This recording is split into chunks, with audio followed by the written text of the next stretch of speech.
Okay, so it's 2:35, and we'll get started with the SIG OpenStack update. So this talk is, it's listed in the schedule as the SIG intro.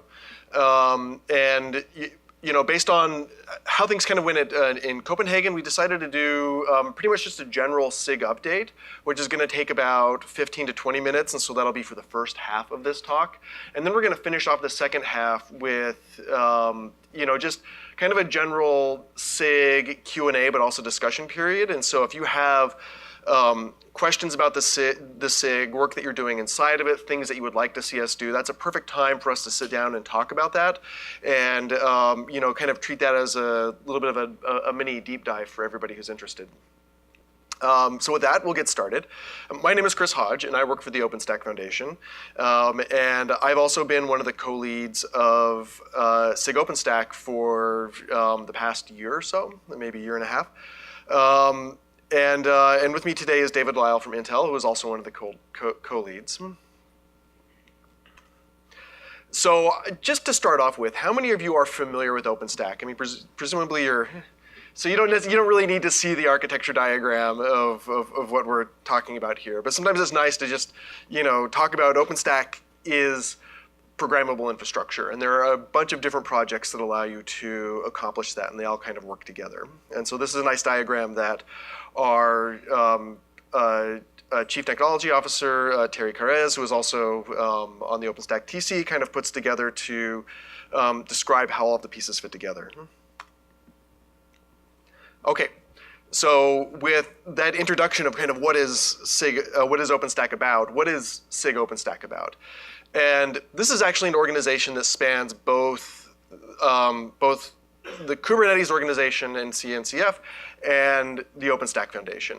In the OpenStack Foundation, we would call this SIG Kubernetes. But they're the same group with the same leadership with all of the same goals. And our goal is to coordinate the cross-community efforts of the OpenStack and Kubernetes communities. This includes OpenStack-related contributions to Kubernetes projects with OpenStack, and this is, you know, as a deployment platform for Kubernetes. And so you're interested in running Kubernetes on top of OpenStack. How can we make that the best experience for you possible? As a service provider for Kubernetes. An example of this is you might want to have multi-tenancy and some sort of authentication that is backed by Keystone.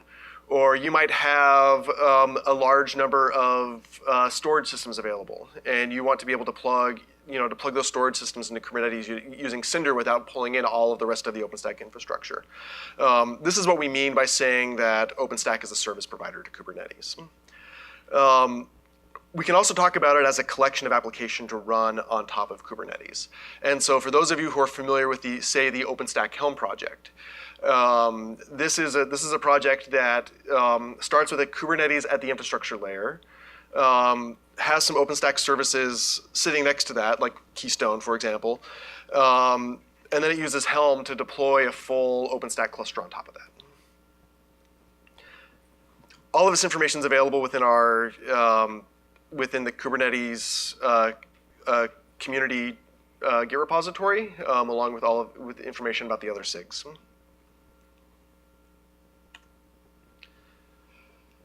So last year we published a paper that kind of talks about, you know, that tries to give a visualization of what this looks like and how this works in practice. And so if we start at the left of the diagram and then we move our way over to the right of it, at the base layer you can see a small seed node running OpenStack Ironic, which you can use to control your bare metal. Once you have that initial seed established, you can use OpenStack to install either OpenStack or Kubernetes or both on top of your bare metal, right there. And this is being done actively right now with projects such as Airship, which is working towards using OpenStack Ironic as its bare metal provisioning layer to install both OpenStack and Kubernetes services. And the interesting thing is that, you know, you can actually have this seed node be OpenStack installed, you know, through a bunch of different container projects. There are any number of upstream projects that allow you to run OpenStack and Kubernetes, or in containers in general, such as container runtimes, in Docker and LXC, container orchestration using, things like Ansible or Kubernetes, and then container images such as those built by Cola or the Loki project, or the LXC images built for OpenStack Ansible. And so right there at the infrastructure layer, once you have your bare metal in place, you can drop in an OpenStack, and you can drop in an OpenStack installation, and then you have your cloud on the far right, and you're running all of your OpenStack services there. Plugging into that is Kubernetes sitting on top of it, and it's using an OpenStack cloud provider that lets the Kubernetes installation talk to the underlying cloud, much in the same way that you could talk to, an Azure or a Google or an Amazon cloud. It's all the same APIs, and it gives Kubernetes introspection on things that are running inside of your cloud. So it has more information about nodes. It's able to allocate nodes directly through cloud requests. It's able to allocate load balancers from services like Octavia. You can attach storage to it through Cinder. You get all of these things and they're built in. Versus without the cloud provider, it almost treats the nodes like a bare metal installation, and you lose a lot of these services that are actually fairly critical for being able to deliver applications on top of be able to deliver applications through Kubernetes. This cloud provider is one of the primary things that the SIG is working on right now, and we'll get into that a little bit more later. So we'll get into that right now, actually. So what we're working on right now, we're maintaining the cloud provider OpenStack implementation and drivers.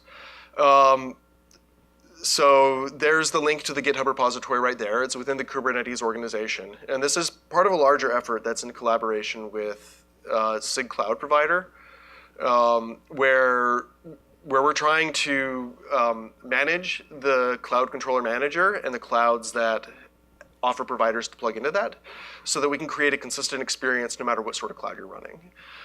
So OpenStack just isn't interested in providing you the best experience for running Kubernetes on your cloud. We're actually deeply invested in making sure that you can run Kubernetes and have a great experience on any cloud.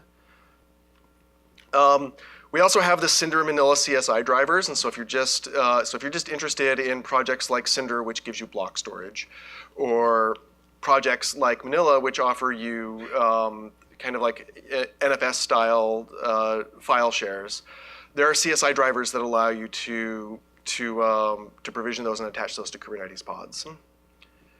We also have a standalone Keystone authentication and authorization webhook. If you want to have Keystone act as a front end of Kubernetes RBAC, this is a really nice way to plug that in and have that work and kind of get some light multi-tenancy within Kubernetes. The great thing about this is, you get a light multi-tenancy there. If you're running Kubernetes on top of OpenStack, you actually get strong multi-tenancy because you're running Kubernetes inside of an OpenStack tenant. It's not going to be able to see other installations on top of it. We've also been working on end-to-end and conformance testing, and so this was one of the big things we worked on in the last year. It's not just enough within the Kubernetes community to be writing code and sending the code upstream. You also want to prove that the code is working right now and it continues to work in the future. And so with collaborations with a group called Open Lab, which is being run by Melvin Hilsman, and a number of other organizations with support from Intel and Huawei, they're providing, and VexHost, they're providing a lot of compute resources that allow us to test, to stand up, to have an OpenStack cloud, install Kubernetes on top of it with the cloud provider enabled, and then run the end-to-end tests on that to make sure that everything is working the way that we expect it to. One of the interesting things is OpenStack was one of the first cloud providers that was reporting end-to-end results with the cloud provider back to the Kubernetes test grid. And it was one of the first providers to kind of meet the minimum qualifications that if changes to Kubernetes broke OpenStack, then that would say hold up a release. So this is, it's pretty important. And OpenStack has actually has been a cloud provider for Kubernetes, for a very long time. Which brings us to the next point, which is one of the other major things we're working on right now is removing the entry provider from Kubernetes. And so the cloud provider actually got its start, along with a number of other cloud providers, as entry code that's running inside of Kubernetes, and provides some implementation of some different interfaces inside of there. But that actually presented a fairly large problem where changing code, if you ran into a problem, became harder because you have to go through the process of the larger community validating code that actually only impacts one provider. And the experts who would be there to review that code may not actually be there. They may not be able to provide a proper review to ensure that the code works.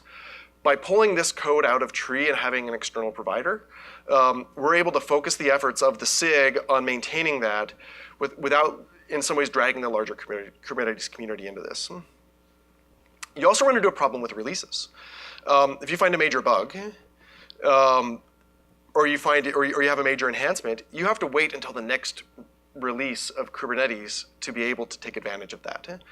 By having an external provider, we have much more control over how we patch bugs and how we add new features. And so as it stands right now, the external provider, which is a separate set of code, and there's still the entry provider available, is more feature rich than the entry provider. We're basically backporting bug fixes and small patches to the entry provider. But right now it's marked as deprecated. And if you're running a project that depends upon the entry provider, you should expect that to disappear within the next year.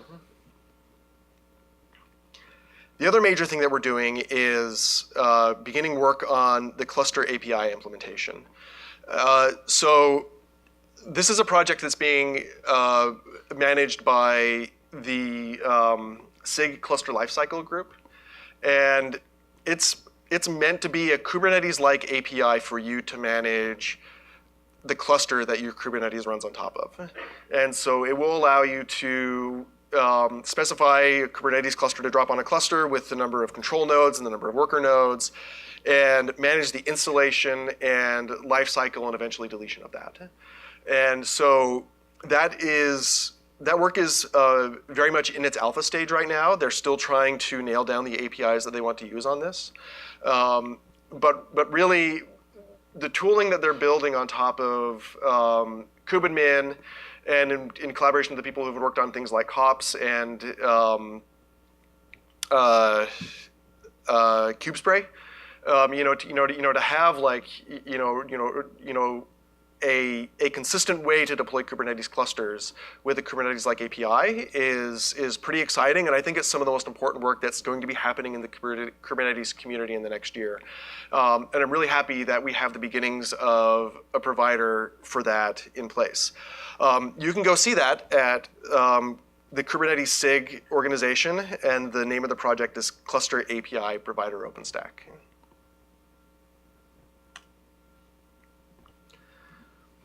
So a little bit deeper on how the OpenStack cloud provider works. It's a plugin to Kubernetes that provides a cloud-specific implementation of the Cloud Controller Manager interface to deliver advanced cloud functionality. So it's implementation of interfaces that control clusters, control have information about clusters, and so the nodes and the health, what's happening in those, the instances, and so the nodes themselves, zones, load balancers, and so how you handle ingress controllers supplied through OpenStack, and how you handle routes, and so a lot of the networking functionality. And there's kind of a diagram that comes from SIG Cloud Provider, which gives an overview of this, where essentially you have a Cloud Controller Manager, which is which plugs into your Kube API server. And a Kube Controller Manager, and the Cloud Controller Manager, the provider plugs into that and offers direct access to the cloud.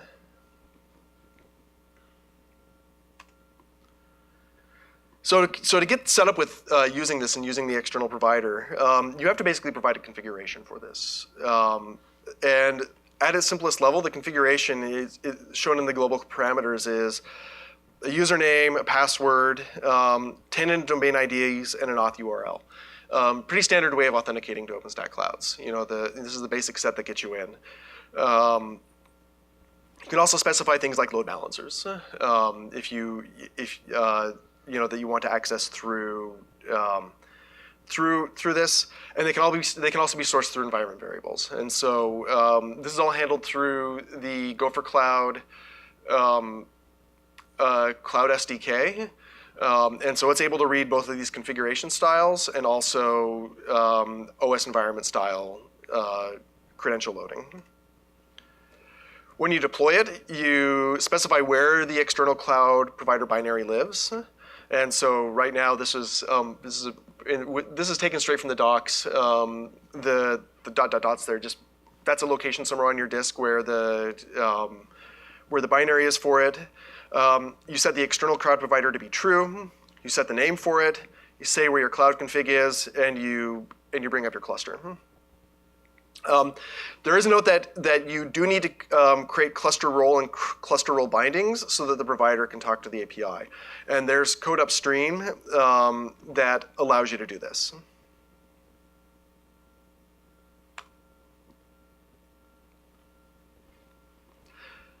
So moving on to the cluster API provider OpenStack. Right now, it's more of a concrete implementation than a true provider. Part of this is the APIs are being sorted out right now, and so there's a bit more velocity on changing the APIs and testing implementations for each provider to kind of own that implementation and how it works. So if you want to go install it, you wouldn't go install like the cluster API higher level thing. You would instead go directly to the cluster API provider OpenStack and install that and use that. So the note there says that it's still in the prototype stage while we get feedback on the API types, and it's there to experiment with the API and demo its abilities. But expect this to stabilize pretty quickly. Earlier this morning, they had a meeting about this. And they're basically trying to shake out the last details of the API. They're not quite ready to call it stable yet, because as many of you know, once you have stated an API is stable, you're committed to supporting that for a very long time. And so they want to make sure they get it right to start off with. It's very fast-paced development right now, and we're looking for more developers and more robust implementations. And so if you are interested in getting involved with this work, the SIG OpenStack channel and the SIG cluster API channels are two excellent places to get started with this. And we're actively looking for developers to participate in this. One thing to also note is that the cloud credentials are configured a little bit differently than for the cloud provider. And so this is another opportunity for where the SIG could actually be focusing some of its efforts to provide a consistent library for providing cloud provider credentials so that there's one way to specify how you interact with your cloud. So here's a little bit of an overview of which is taken from the cluster API the cluster API repository. That just kind of shows you the structure of how this works. One of the exciting things about this is because it's a plugin to the Kubernetes API, you can actually, through the application kubecluster and kubecontrol, you can query the state of this, and you can update it, you can expand it. There's a lot of management tooling that's going to come with this, and it's really going to lower the cognitive load of how you manage a cluster.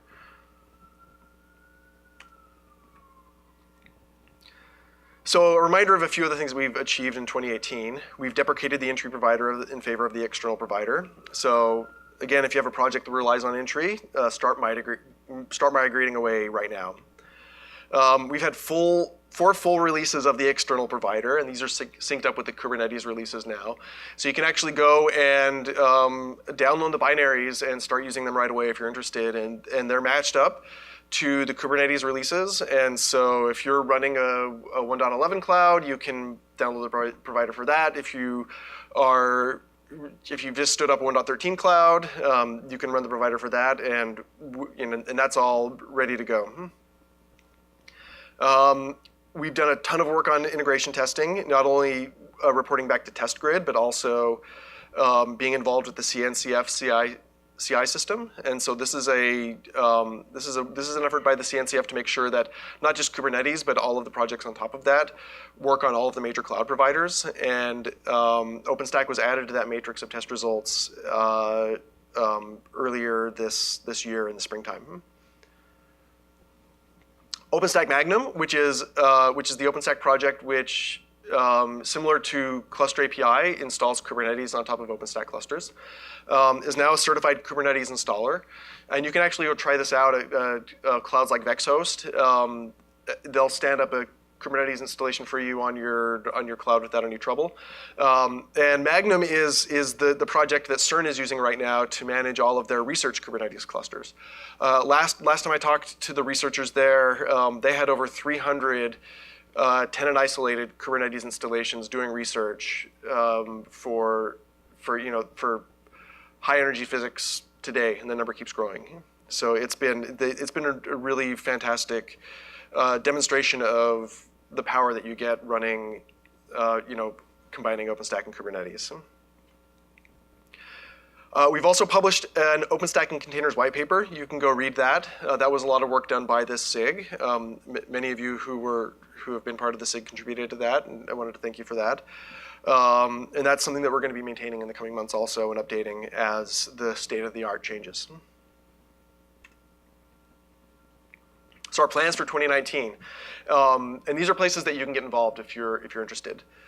We're going to finalize the removal of the entry provider. This is both for OpenStack in general and Cinder as a special API instance. We can't fully remove the Cinder API, but we're going to pull out the code that drives Cinder so that that's maintained as an external dependency. These are in progress, and in fact, will probably be one of the first cloud providers taken out of tree. This is in part because we've written really clean code, where there are interfaces where we use interfaces where they are, and we don't depend upon a lot of internal APIs or have a lot of internal constants and other things. And so we're pretty close to being able to pull a lot of this out. There's just some work that needs to be done within the Kubernetes codebase itself to move APIs that all of the providers depend upon into their staging subdirectory. What that means is anything that's in Kubernetes staging are APIs within Kubernetes that won't be changed. Anything not in staging is an internal API that the Kubernetes team feels like that they can change without impacting a project. And so identifying those and moving those in a way that doesn't break the project it's in progress. And this work is being carried out by a number of people from who are participating in SIG Cloud Provider. And we have bi-weekly meetings on that, and you are welcome to join if you want to be involved in that effort. Continue to work on the standalone drivers, Keystone for RBAC, Cinder, and Manila for container storage interfaces. There's also some work that is maybe looking at creating a Cinder Lite, which will remove some of the dependencies like on RabbitMQ, and will give you a way to access all of the drivers that Cinder has without having, through kind of a lighter weight installation. And so that's some interesting work that people have been talking about. Build out the robust cluster API implementation and also build the common credential library, as we mentioned before. So in general, if you want to get involved, we're involved we have the Kubernetes Slack, SIG OpenStack. Many of you are in that, and it's where you can get information on things that are happening right now, and you can also ask questions and and collaborate with folks. We also have a Google group, Kubernetes SIG OpenStack, which is a low traffic mailing list if you want to become involved in that. You can also sign up for the OpenStack Discuss mailing list through the OpenStack website, where we commonly cross-post things that are related to Kubernetes. And in January, we will also be starting back up the SIG OpenStack Zoom meetings. And I'm going to start pinging many of the developers who are working on this more to participate in that and give us updates and make sure that we're keeping one another and the community abreast of what's happening within SIG OpenStack.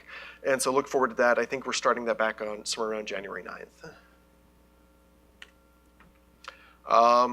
So with that, I would like to open up the floor for discussion and not just questions, but if you are actively contributing and you want to collaborate with people, we should also consider using the space for that too. So we have a question. Ron Parker from Affirm Networks. 3 questions. Thanks, Ron Parker from Affirm Networks. Yeah, I think there's a switch on the bottom. This is a bit hard to find. Yeah, it's right at the base. Okay, how's that? Yeah, that's great. Perfect. So with respect to the API project, I can clearly envision multiple clusters built on VMs, all of which have access to OpenStack services. Kind of makes sense, you know, it's a nice tenancy model. Do you also intend or think about supporting multiple disjoint bare metal clusters carved out of the larger OpenStack deployment cluster? So I think that's a great question, and so the answer is you could do that right now with caveats, and I like Ironic as a driver for Nova because when you use it as a Nova driver, you get all of the benefits of a virtualized cluster. You get the multi-tenancy, you get network control, you get control of your images that you deploy. So I think it's a very nice solution. The main caveat is VMs behave differently than bare metal, largely from the point of view of resiliency and capacity. Where in a VM, you in many ways can assume you have infinite capacity, and your capacity is limited by how much you're willing to spend on your credit card. Where on bare metal, you don't. You have your data center is the size that it is, and if a node goes down, you don't necessarily want to shut down the entire cluster because of that. You know, you may not be able to expand the way you want. And so there may need to be additional information inside of the provider to tell you that you're running on bare metal and to account for the instances where it's okay to not have a full cluster that's standing up, where it's, you know, it deals with resiliency in maybe a different way. That's how you could handle it immediately. Ironic is still, standalone Ironic can still be made tenant aware. And so there's no reason that you shouldn't be able to, but it would probably involve some effort on the administrator side to be able to enable that. But I personally would see a value in having 2 OpenStack drivers, one that assumes a full OpenStack installation with Nova and all of the associated services available, and one that just uses Ironic as a bare metal provisioner. I think there's value in both, and they're wildly different enough that I think they would deserve different providers. Thanks. Second, completely unrelated question. What organizations or sectors are most of the developers that are involved here coming from? Yeah, from all over. I mean, OpenStack is fairly widely deployed. Within the Kubernetes world, we're seeing a lot of effort coming from the telecom side. And so if you look at the OpenStack Airship project, which is one of the top level projects within the OpenStack Foundation, that's the project that AT&T is looking at using to deploy their 5G networks. And they're using a hybrid OpenStack Kubernetes infrastructure layer that will then drive their OpenStack installation and other application installations on top of that. You know, and we're seeing, you know, places like SK Telecom and Ericsson who are also interested in this project. So that's one place that we're growing out into. Scientific computing is a place that we've been in. We're in a lot. But really, we're an industry all over the place. It's you know, and if you know when you want to run hybrid workloads, it winds up being a pretty good solution. So relative to Airship, is this mostly about multi-tenancy? So this work is mainly just about supporting the software development that's happening around some of these things. So it's more about the lower level tools that allow that kind of enable you to do this.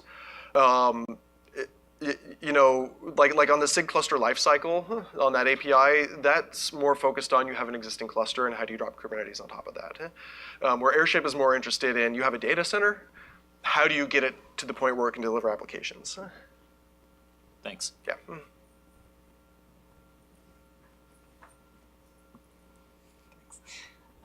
Vivek from AT&T, actually.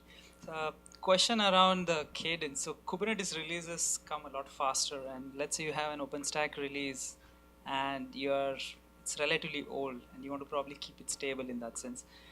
What are the challenges with these new, like the cloud provider aspect, for example, in terms of compatibility, where Kubernetes is moving so much faster, and OpenStack we may not want to move at that pace? So that's a good question. Regarding with the Kubernetes cadence that's moving so much faster than the OpenStack release cadence. So one of the guiding principles of the OpenStack community has been to only deprecate and remove APIs when it's absolutely necessary. And so you actually haven't seen a lot of churn in how the OpenStack APIs work. We may add new features as time goes on, but a lot of the very basic things that control of nodes, control of the network, control of storage, those APIs have been stable for years now. And so you're not likely to see a lot of disruption as new versions come out and being able to access those. Probably load balancers are where you might run into the most trouble with the deprecation of LBAS v2 and its replacement with Octavia. But even then, we have support for both within the cloud provider and within Gopher Cloud. So we really don't see, unless we really start taking advantage of advanced features like, say, Barbican, key secret management. There's a strong possibility that we're going to have Barbican-backed secret management for Kubernetes through the cloud, through the cloud provider.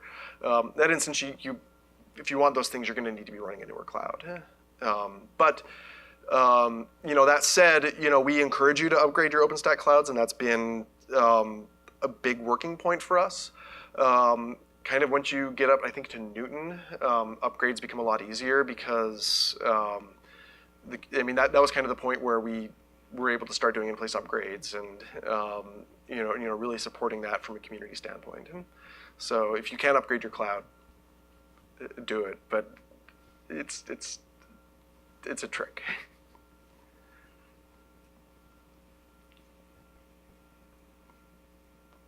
Can you expand a little bit more around the authentication, the RBAC? Because it seems like you have RBAC that is from the infrastructure layer that needs to talk to OpenStack to create more volumes for persistent volumes, et cetera. But then the same users might not be the same that interact with the K8s API, right? So right.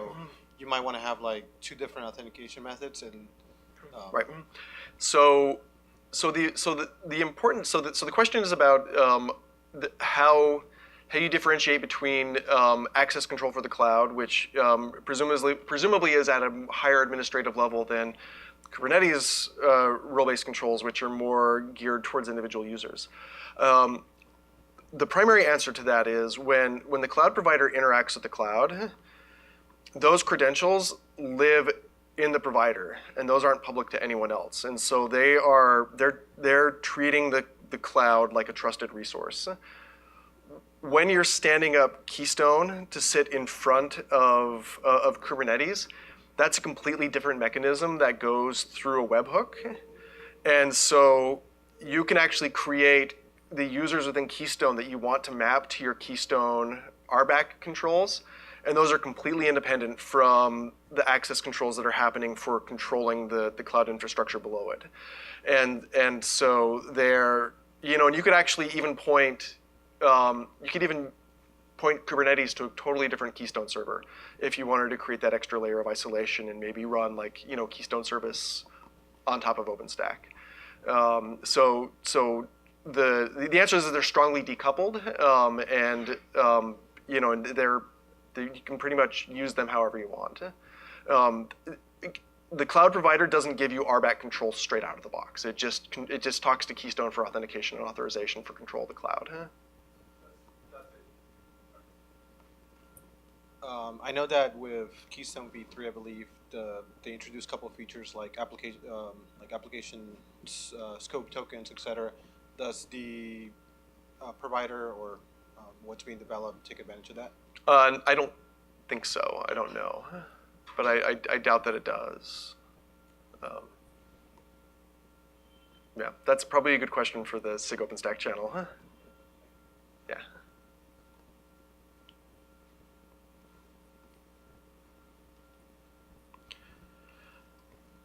All right, so we just have a few minutes left. One final thing is, for those of you who have been involved with SIG OpenStack, we mentioned this on the mailing list too. We're looking at cycling the membership again. So David, who's been a co-lead for also about a year now, is stepping down. Thank him for...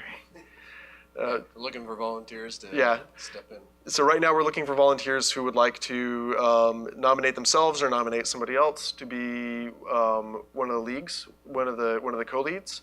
If you're interested in doing this, you can respond to the mailing list and to the posting that's there, and we would love to have your participation. The workload is pretty much running meetings and running things like this, and just kind of coordinating efforts through across the different SIGs. So if it's something you're interested in, it's talk to me or send a message to the mailing list. Are there any more questions or things that people wanted to talk about? All right. Well, with that, we will end the session, and I want to thank everybody for joining us today. Thanks, everyone. And and if you're interested in the SIG cloud provider or the SIG cluster lifecycle, you missed the intro to the SIG cluster lifecycle this today, but SIG cloud provider intro is tomorrow, and deep dive is on Wednesday, and SIG cluster lifecycle deep dive is also later this week. So thanks.